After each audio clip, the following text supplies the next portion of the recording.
Welcome once again to the Beyond the Womanist Classroom podcast. This is season 1, episode 7. I am your host, Dr. Mitzi Smith. I am a biblical scholar, a womanist biblical scholar, an author, and justice advocate. In this podcast, we discuss all things womanism, biblical interpretation, and justice. When just before we started this podcast, we formed a private Facebook group of colleagues, former students, and current students. And we asked them what they would like for us to talk about. One of my former students from Michigan, the Detroit area, Minister Judith Harper West, posted this. I have heard the argument recently from a male pastor that women in the Bible had great power because they were able to use sex to turn events in their favor or get men to do what they wanted. She asked, does that constitute real power? Is it just manipulation? Or are power and manipulation interchangeable? First, Judith and others with a similar question.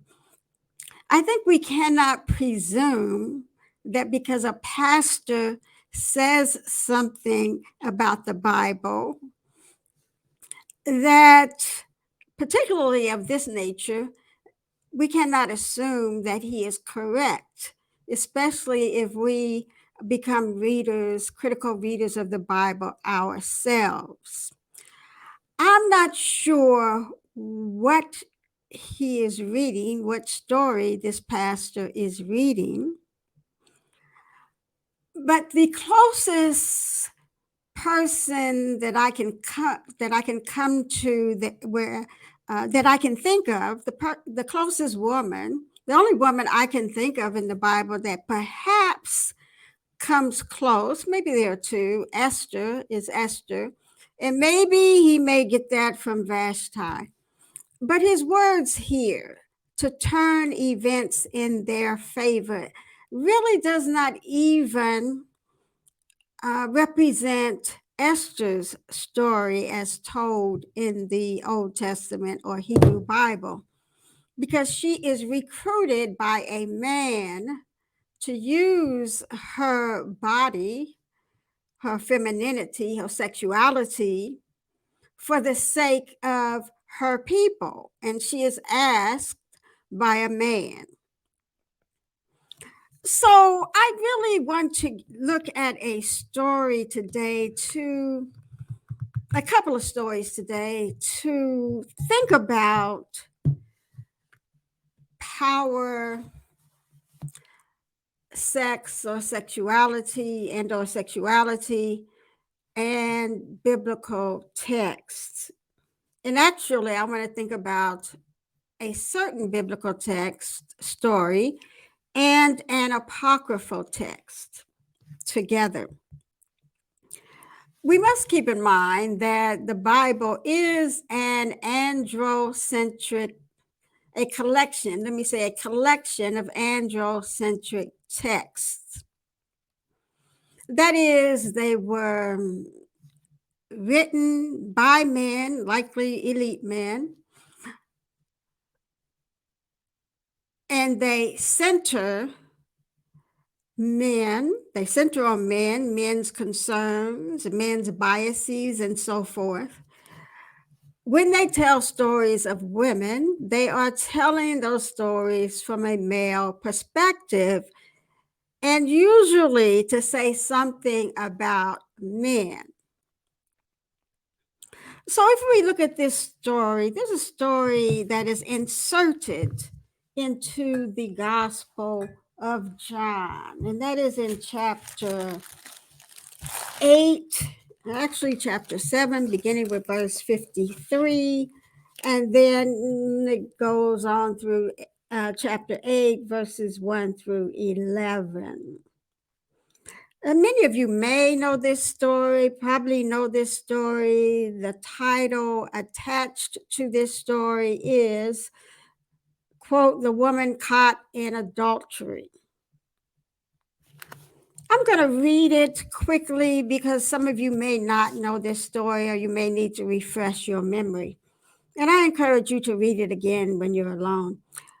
Then each of them went home. While Jesus went to the Mount of Olives, early in the morning, he came again to the temple.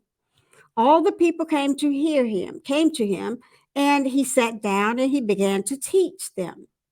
The scribes and the Pharisees brought a woman. Now, those were the rulers of the day. I mean, we had other rulers as well, like the high priests and Sadducees. But these are, some of the very significant leaders of the day. The scribes and the Pharisees brought a woman who had been caught in adultery. In making her stand before all of them, they said to him, that is to Jesus, "Teacher, this woman was caught in the very act of committing adultery." And I'm reading from the NRSV. Now, in the law of Moses, commanded us to stone such women. Now, what do you say? They said this to test him so that they might have some charge to bring against him. Jesus bent down and wrote with his finger on the ground. When they kept on questioning him, he straightened up and said to them, "Let anyone among you who is without sin be the first to throw a stone at her." And once again, he bent down and wrote on the ground twice.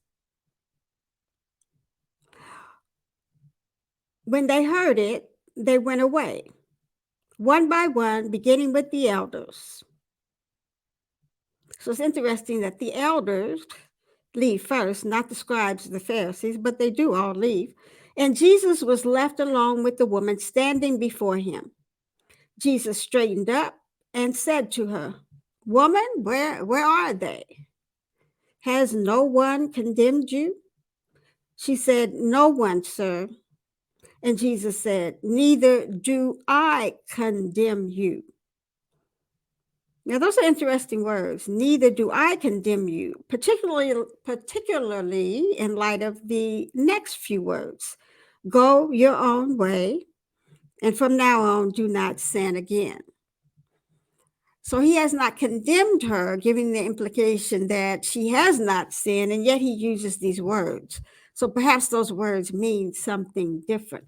So what is interesting is that even though scholars generally agree that this story does not belong in the Gospel of John, it is inserted into the Gospel of John. So let's think about it as a story, a tradition that floated around, and perhaps it could belong to any of the Gospels. It could belong to any of them or all of them in this same form or in a similar form. So, talking about sexual violence and abuse of power and authority. Think about it, in an androcentric patriarchal world where men have most of the power and authority, not that no women do, but most of the men of position and wealth, even more so, men of wealth and position, social position, have power and authority in a patriarchal society. And in these texts, it is our texts are these sacred texts are generally about, whether it's Jesus or another man, centering men's stories. And when women do appear, it's usually to say something about men, whether that's Jesus or some other man. Now, clearly in the Old Testament stories, we have many, in the Old Testament or the Hebrew Bible, we have many stories of sexual violence against women, with generally no justice for the women. And if women did get a lot of justice, that would mean that a lot of men would be punished or perhaps executed. But we don't have that in the Hebrew Bible. So we don't have that many stories, surprisingly, about sexual violence against women the same way we do in the Old Testament. In the New Testament, we don't have those same type of stories, interestingly enough. In the New Testament, we find mentions of women as prostitutes or women presumed to be prostitutes, like the woman who washes Jesus' feet with her hair, wipes his feet with her hair, and washes them with her tears. A lot of readers presume she is a prostitute. One reason why people presume is because her hair is loose. Then we have, for example, the symbolic woman in Revelation, symbolic of Babylon or Rome, symbolic of Rome, called the whore of Babylon. And the violence that is in the text that is perpetrated against her for luring nations into prostitution and other things. We find also, we probably don't think about this, but we find also quite often the mention of enslaved girls and women, which should imply to us the presence of sexual violence by their enslavers. And we are primarily talking about men. And of course, there were men and boys and children who were also sexually violated by their masters or enslavers. So that is an implicit violence that we could think about being portrayed or being muted, I would say, invisibilized in the New Testament. Keep in mind that some of those enslavers or masters were members of the Jesus Christ group or believers, and some were Jewish religious leaders. Jesus himself, of course, was a Jewish rabbi. So, despite this, we don't find stories of sexual violence against women by religious or political leaders in the New Testament like those we find in the Old Testament. In the Old Testament, we see rape quite a bit. Rape of one's sister, rape of one's half sister, gang rape in the book of Judges, and so forth. So, such sexual violence and stories about sexual violence, I imagine, was not absent from the society or among the Christ groups, but that reality has been marginalized or muted. But I think perhaps one slipped through the cracks, so to speak, and has been inserted in the Gospel of John. Most of us don't look at this story that I read from John as a story about violence against a woman, and certainly not sexual violence against a woman. It is called, after all, and we are primarily still talking about male and primarily dominant white males, and not that they could be the only ones to be patriarchal or androcentric, but primarily dominant white males who interpret or translate our Bibles. And the titles placed in our Bibles are also a matter of interpretation. So in the Bible, this story is titled, quote, as I've already said, "The Woman Caught in Adultery." And most readers do not question the titles, but we must keep in mind that the titles are also interpretation.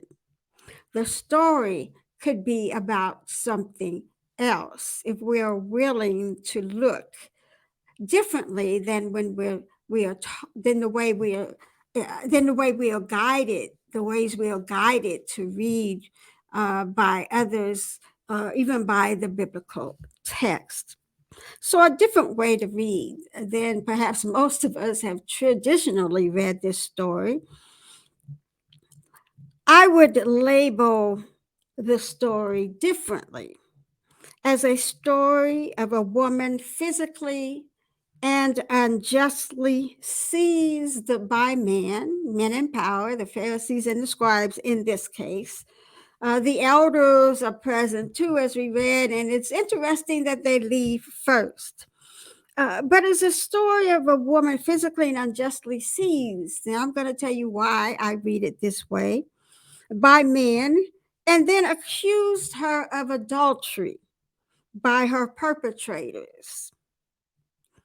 It is, I suggest, and a couple other scholars, some other scholars have suggested this too.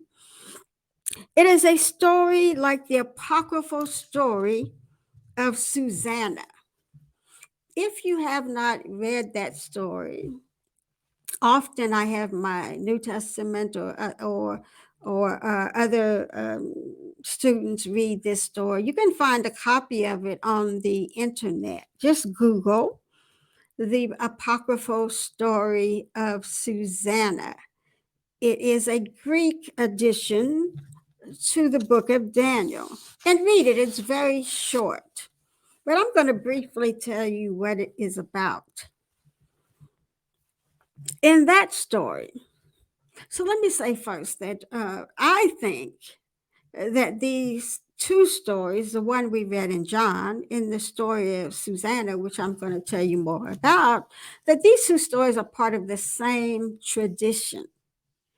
And perhaps others like them exist, but perhaps have not been found or have not survived.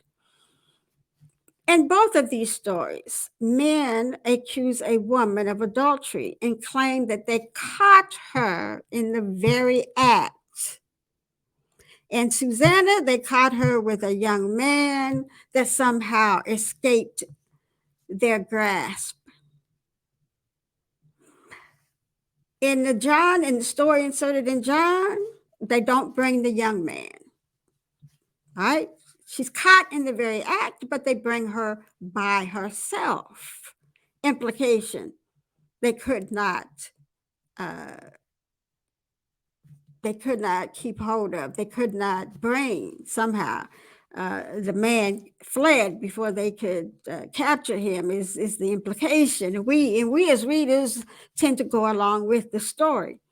The elders are present in both stories, as I've said, and they are shamed in both stories. In the story in John, they leave first.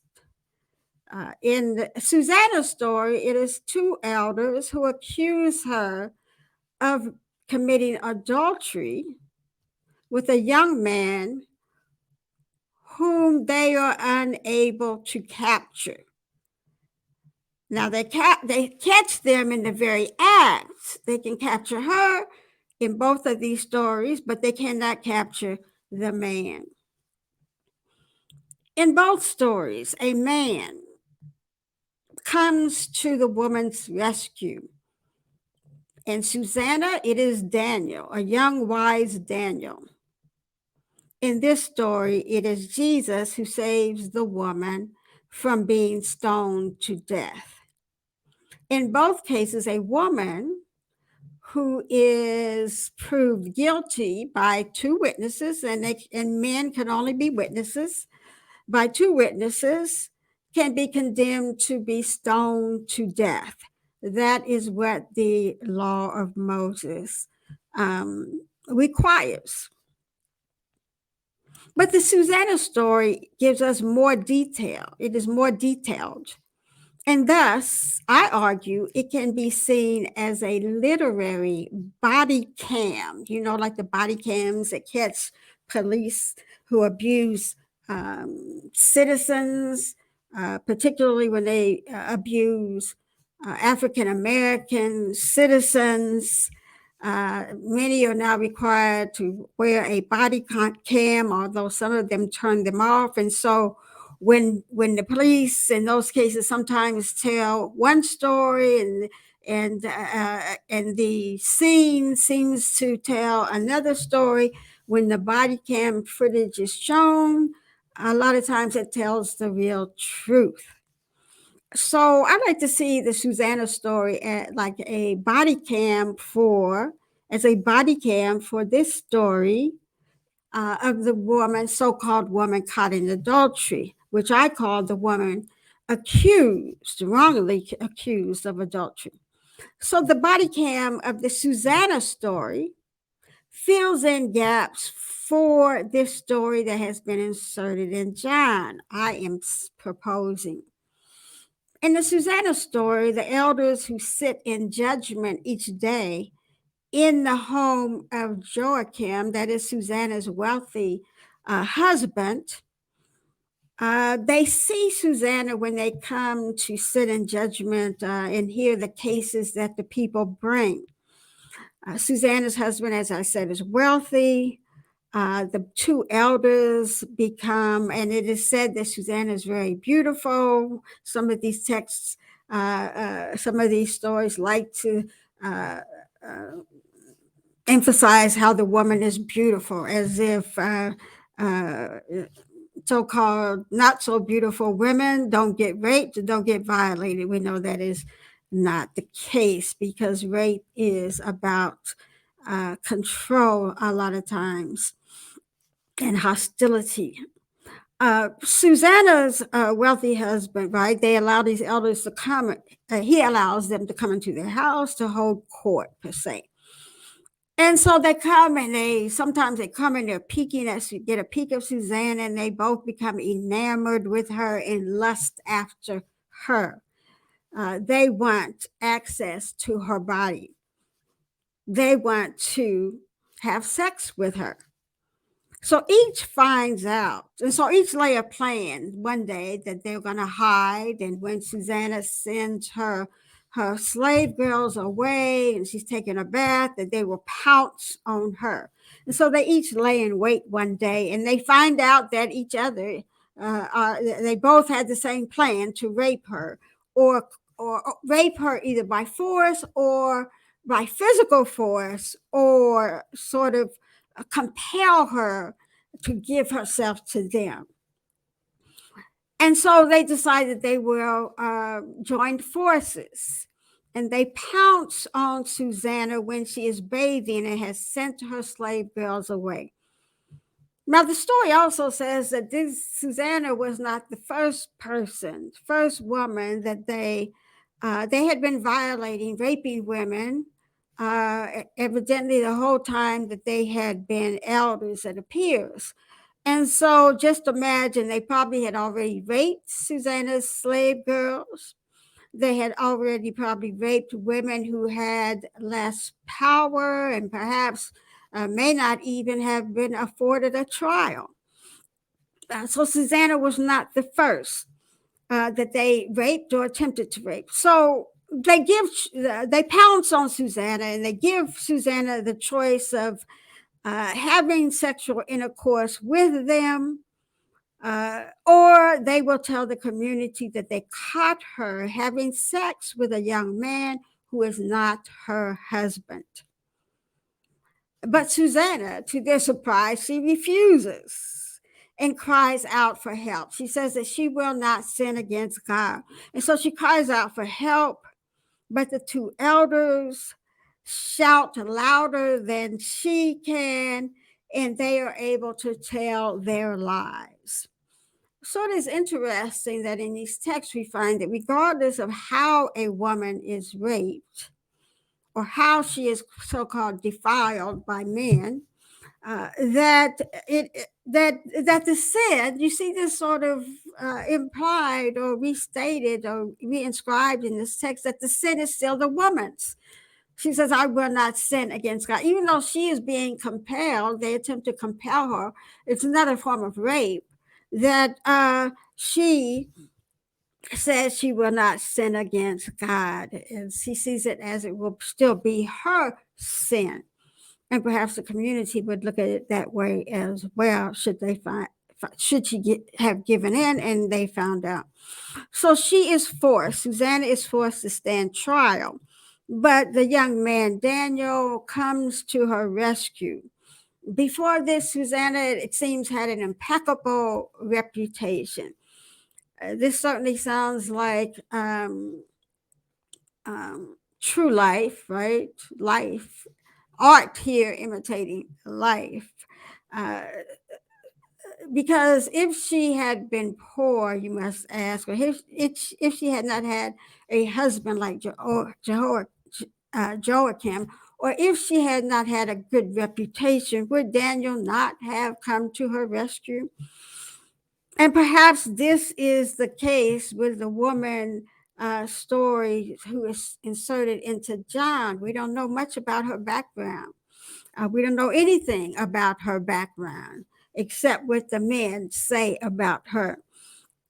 So in this case, but we know in this story that there had been many other women who had either succumbed to the men's, it's still rape, but had been compelled or had been forcefully raped, forcefully or compelled, coerced into sexual relations with them. It's still rape in any case. And so Daniel, comes to a rescue, and he serves somewhat as, I guess you would say, somewhat her advocate. He interrogates each of the two elders separately, asking each, so under what tree did you see Susanna committing adultery with this young man? And the first elder names a tree, and the second elder, when he is questioned separately, names another tree.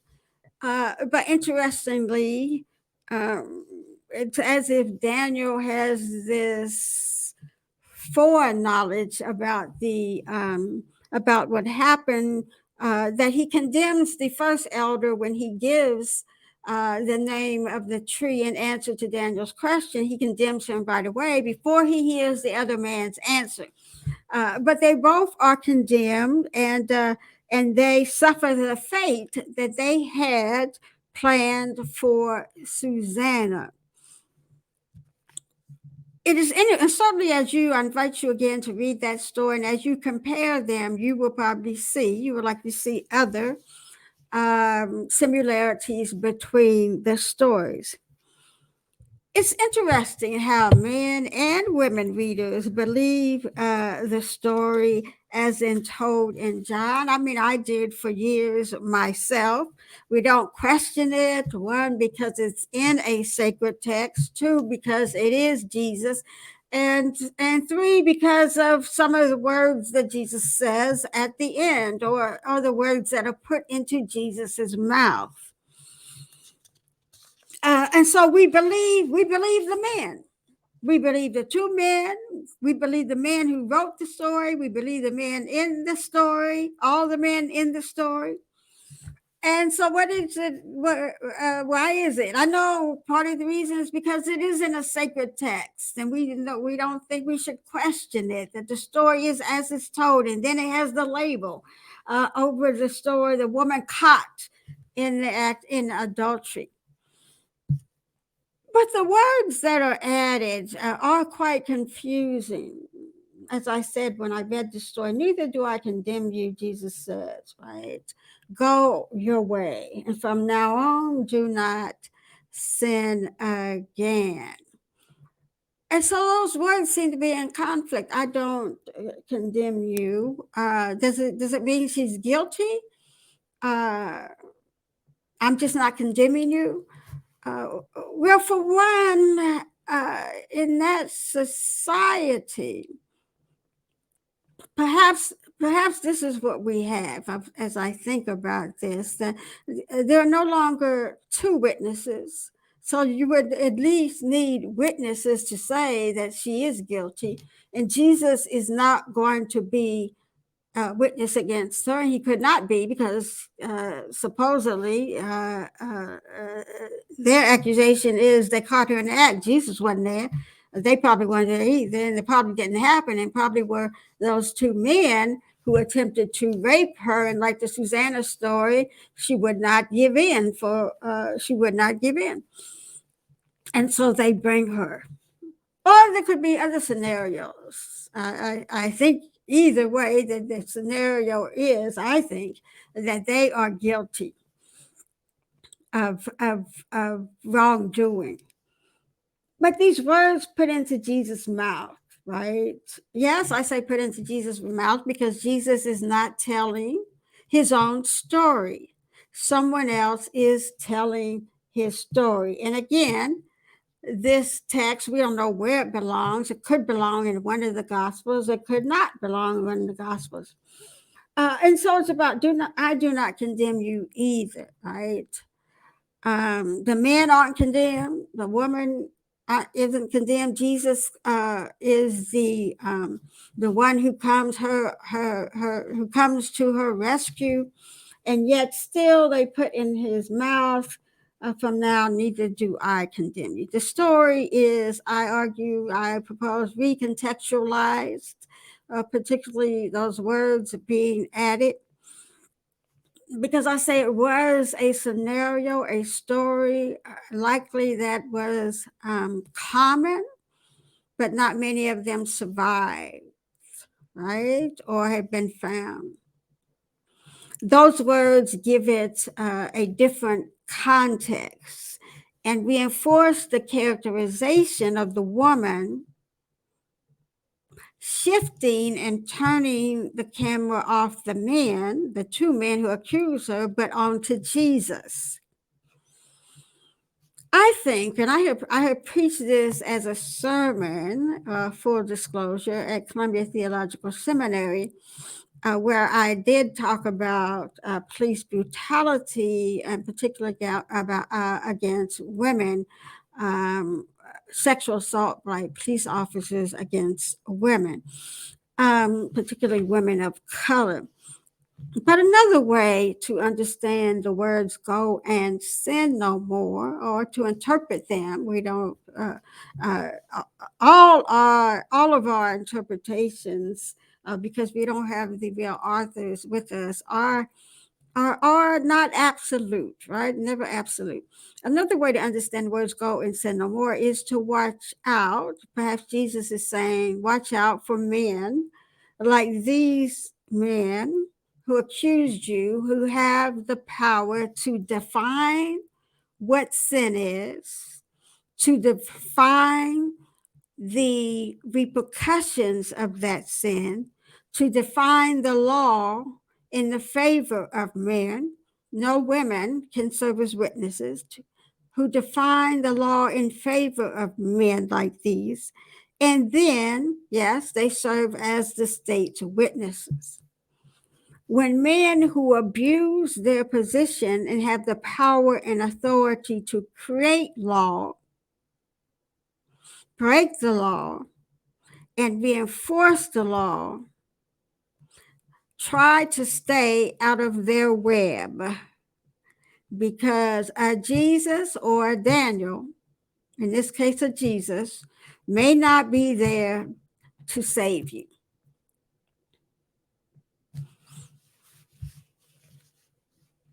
So that's my proposal for now. We could change. I continue to believe that this is a story about the abuse of power, and this woman is falsely accused, as in the story of Susanna. So bringing the woman without the man gives the impression that the woman was the one who initiated or even lured a man into an inappropriate, illegal sexual relationship. The pastor who said women use their sexual powers, as if men don't have sexual powers, right? As if in a patriarchal society, right, the people who are raped and violated most or women by men in our society and in that society.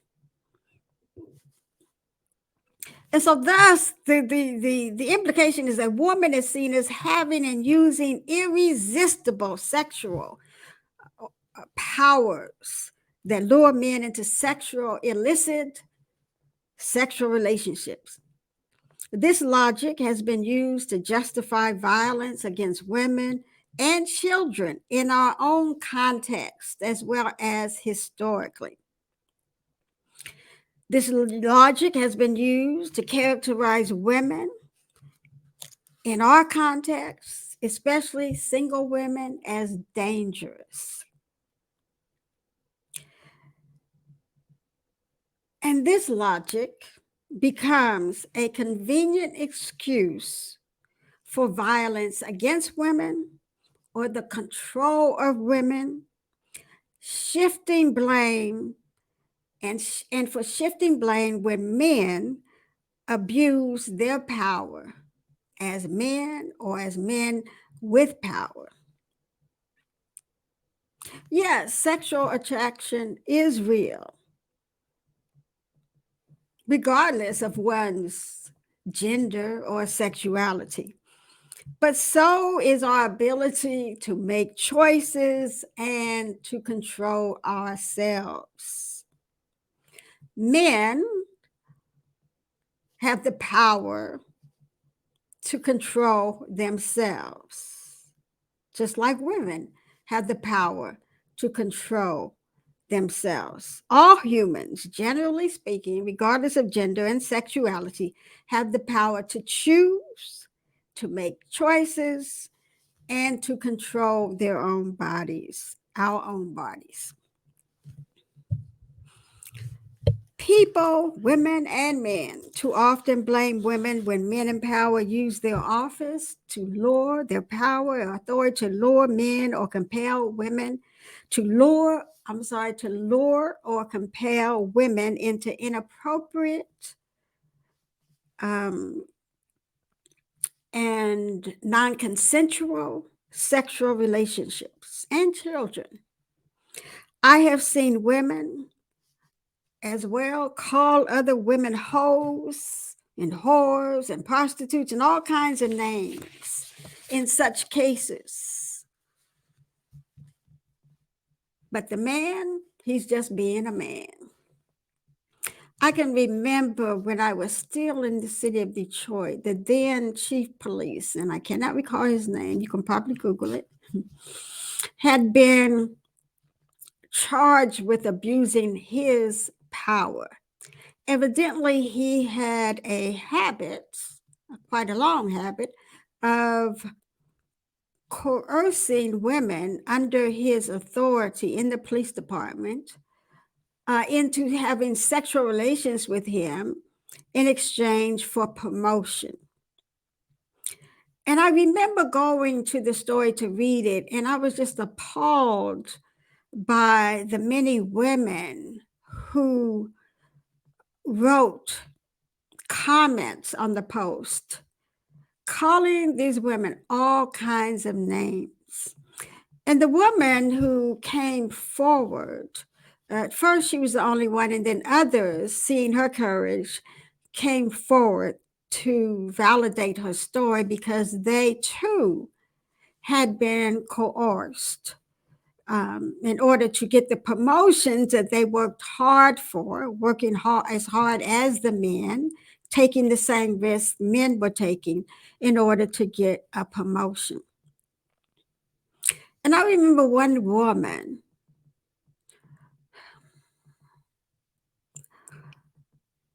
the first one, I believe, who told her story. She must have been aware of the names that other women were calling her. And they didn't call the chief a name at all, but they were calling the women names.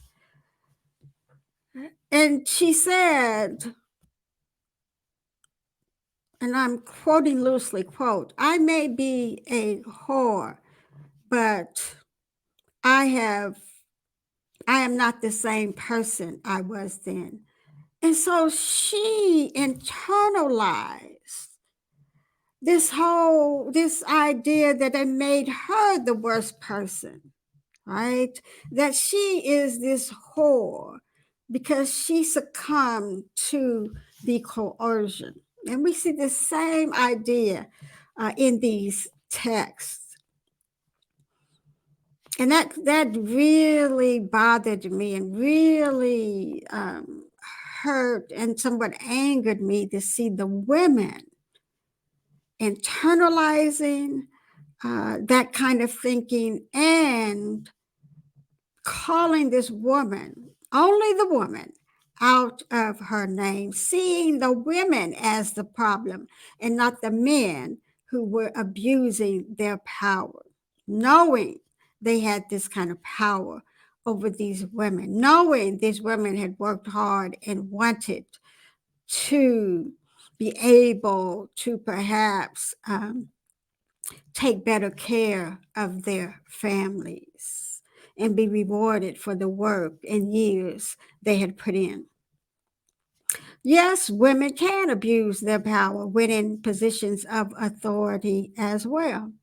But it is still the case that men are the majority in powerful leadership positions in church and other institutions and organizations.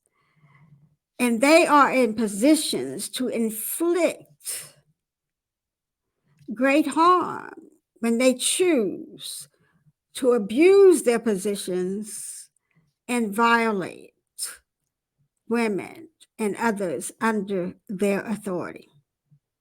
Men, women, and non binary folks are all capable of abusing power or of attempting to use sex or to rape or do sexual violence, commit sexual violence in order to get what they want or to influence others.